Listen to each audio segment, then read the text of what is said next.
বাবার বন্ধু আমাকে রাতে বাড়িতে একা পেয়ে যেভাবে আমার সাথে কাজ করল, গল্পটি সম্পূর্ণ শুনলে আপনাদের মেশিন দিয়ে পানি চলে আসবে। আপনারা হাতের কাজ করতে বাধ্য হবেন, তাই হাতের কাজ করার আগে হাতের কাছে অবশ্যই টিস্যু রাখবেন। আমার নাম দীপা, আমি ছত্তিশগড়ে থাকি। আমার বয়স 25 বছর। আমি আমার মা, বাবা এবং বড় ভাইয়ের সাথে থাকি। আমি সম্প্রতি গ্র্যাজুয়েশন শেষ করেছি, কিন্তু এখনও কোনো চাকরির জন্য ফর্ম জমা দিইনি। আমার বাবা রেলওয়েতে চাকরি করেন এবং আমার ভাই কম পড়াশোনা করেছেন, তাই যেখানে কাজ পায় সেখানে হাত বাড়িয়ে দেয়া। আমাদের জীবন ভালোই চলছিল, আমরা সবাই খুব খুশি ছিলাম। কিন্তু আমাদের সাথে এমন কিছু হতে চলেছে যা আমরা কখনো কল্পনাও করিনি। একদিন বাবার ট্রান্সফার কানপুরে হয়ে গেল, যার ফলে আমাদের বাড়ি ছেড়ে কানপুরে যেতে হলো। এখন আমরা কানপুরে একটি ভাড়া বাড়িতে থাকি। আমি ভেবেছিলাম এখন আমি কিছু কাজ করব এবং পরিবারকে সাহায্য করব। চাকরি খুঁজতে এদিক ওদিক ঘুরে ক্লান্ত হয়ে গেলাম, কিন্তু কোনো চাকরি পেলাম না। আমি মন খারাপ করে বাড়ি ফিরে এলাম। আমার মা বাবা আমাকে বললেন, তুমি চিন্তা করো না, কোথাও না কোথাও চাকরি হয়ে যাবে। কি একদিন আমি ছাদে বসে চাকরি নিয়েই ভাবছিলাম, তখনই গ্রাম থেকে ফোন এল যে আমার বাবার বোনের স্বাস্থ্য খুব খারাপ।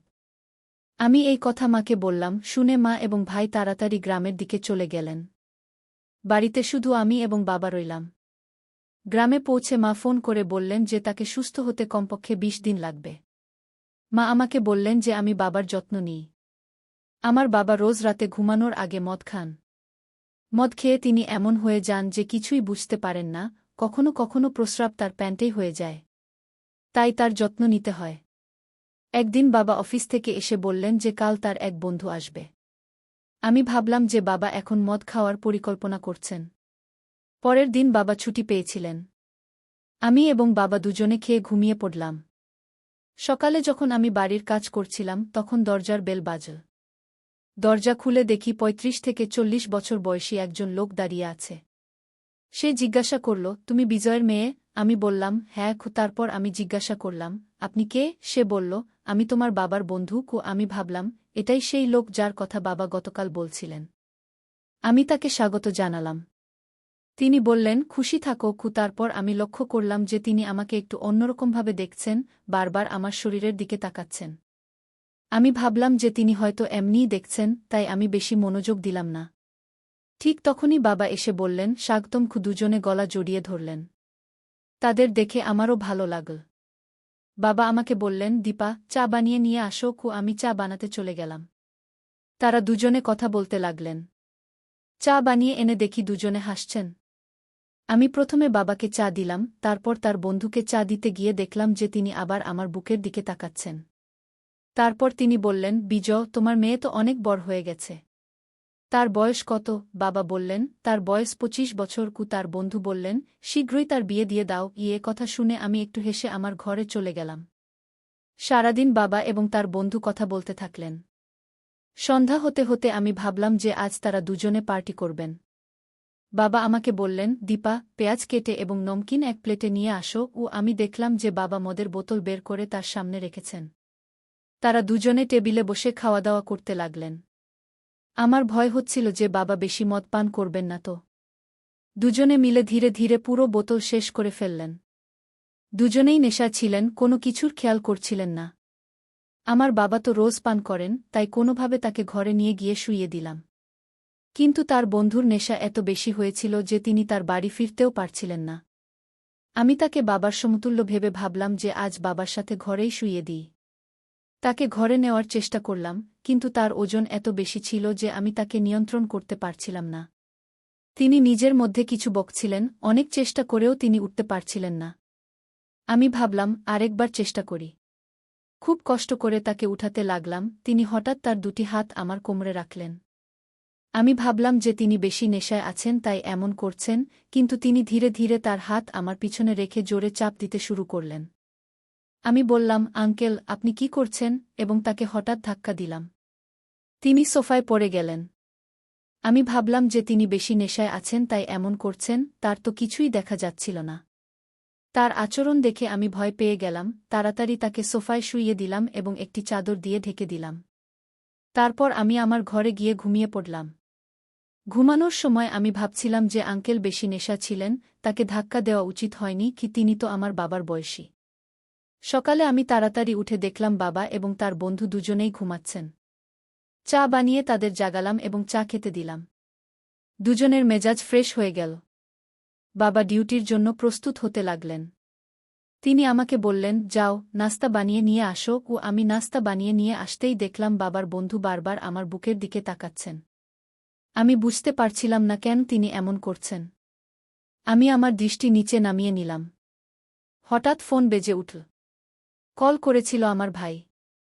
সে বলল, মা এবং বুয়া দুজনেরই স্বাস্থ্য খারাপ হয়ে গেছে। তোমাকে তাড়াতাড়ি গ্রামে আসতে হবে। আমি বাবাকে বললাম। বাবা বললেন, তুই এখানেই থাক। আমি একা গ্রামে যাব? আমি বললাম, বাবা, আমি একা এখানে কিভাবে থাকব? আমি একটা মেয়ে, আমার ভয় লাগছে। বাবা বললেন, তুমি ঘাবড়াবে না। আমার এই বন্ধুর ছুটি আছে। তাকেও একটা রুমের দরকার। যতক্ষণ আমি গ্রাম থেকে ফিরে না আসি সে এখানেই থাকবে। বাবার বন্ধু বললেন, ঠিক আছে। বাবা বললেন, আমার কোনো রকমের সমস্যা যেন না হয়। আমার মেয়ের দিকে খেয়াল রাখবে। বাবার বন্ধু বললেন, বিজয়, তুমি ফিকির করো না। আমি তোমার মেয়েকে আমার মেয়ের মতো দেখভাল করব। এরপর বাবা গ্রামে চলে গেলেন। বাড়িতে শুধু আমি এবং বাবার বন্ধু রইলাম। আমি সেই আঙ্কেলকে বললাম, আমি খানা বানাতে যাচ্ছি।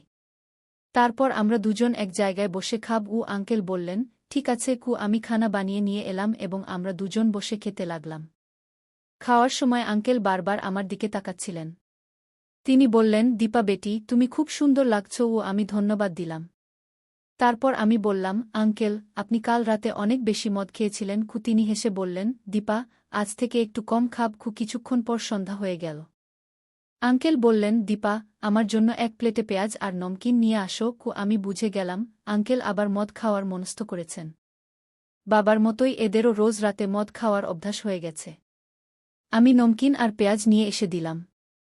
আমি জিজ্ঞেস করলাম, মদে এমন কি আছে যা আপনি রোজ খান? আঙ্কেল বললেন, হ্যাঁ, এটা খেতে খুব মজা লাগে। আমি বললাম, সত্যি? তিনি বললেন, দীপা, একবার তুমিও এটা খেয়ে দেখো। আমি আগেই কয়েকবার বলেছিলাম, আঙ্কেল, না, আমি মদ খাব না। কিন্তু আঙ্কেল খুব জিদ করতে লাগলেন। শেষে আমি রাজি হয়ে গেলাম। আমি আর আঙ্কেল দুজন একসাথে বসে গেলাম। তিনি আমাকে এক গ্লাস মদ দিলেন এবং আমি খেয়ে নিলাম। মদ খেতেই আমার মাথা ঘুরতে লাগল। আঙ্কেলও খেতে লাগলেন। এভাবে আমরা দুজন মিলে পুরো বোতল শেষ করে বসলাম। আমার মাথা ঘুরতে লাগল। আমি ঠিকভাবে দাঁড়াতেও পারছিলাম না। আমি দেখলাম আঙ্কেল পানি খেতে উঠেছেন। আমার চোখের সামনে সব কিছু ঝাপসা দেখাচ্ছিল। আমার মাথা খুব ঘুরছিল। আঙ্কেল আমার কাছে এসে বললেন, দীপা বেটি, তুমি চিন্তা করো না। তোমার মা আর বুয়া দুজনেই ঠিক হয়ে যাবে। তারপর তিনি আমাকে জড়িয়ে ধরে শক্ত করে চেপে ধরলেন। দুটো হাত আমার কোমরে রেখে বললেন, বেটি, তুমি নিশ্চিন্ত থাকো। আমি তোমার সাথে আছি। আমি নেশা ছিলাম, তাই কোনো রকমে তার সাথে কথা বলতে পারছিলাম। এত বেশি নেশায় ছিলাম যে ঠিকভাবে হাঁটতেও পারছিলাম না। আমি পড়ে গেলাম। আঙ্কেল আমাকে কাঁধে করে তুলে তার রুমে নিয়ে গিয়ে শুইয়ে দিলেন। দরজা বন্ধ করে দিলেন। আমাকে একটা কম্বল দিলেন এবং নিজেও কম্বলের নিচে চলে এলেন। আমরা দুজন বিছানায় শুয়ে কম্বল মুড়ি দিয়ে ঘুমিয়ে পড়লাম। আঙ্কেলের খুব ঠান্ডা লাগছিল, তাই তিনি আমাকে শক্ত করে জড়িয়ে ধরলেন। আমার অবস্থা আরও খারাপ হতে লাগল। আমি বেশি নেশা ছিলাম এবং কিছু বুঝতে পারছিলাম না।